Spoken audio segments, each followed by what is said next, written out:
ثابت زندگی ہے یا نہیں؟ ہر آدمی اپنے گریبان میں اٹھا کے، ہر آدمی اپنے ایمان کو ٹٹولے، ہر آدمی اپنے گریبان کو ٹٹولے اور دیکھے کہ ہمارا کیا ہونا چاہیے، ہمیں کیسی زندگی گزارنی چاہیے۔ اللہ نے قرآن پاک میں کیا ارشاد فرمایا؟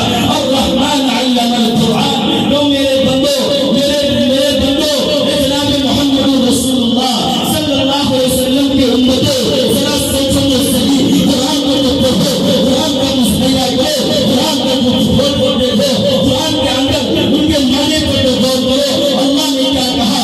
الرحمن علم القرآن۔ ہماری زندگی آپ کی زندگی کٹ رہی ہے، ہماری زندگی اور آپ کی زندگی کٹ رہی ہے۔ ایک انسانیت والی جو زندگی ہونی چاہیے وہ زندگی، آصف لین ایک انسانیت والی زندگی، ایک مومن والی زندگی جو ہونی چاہیے وہ زندگی نہیں ہے۔ ایجوکیشن ہمارے پاس نہیں، نالج ہمارے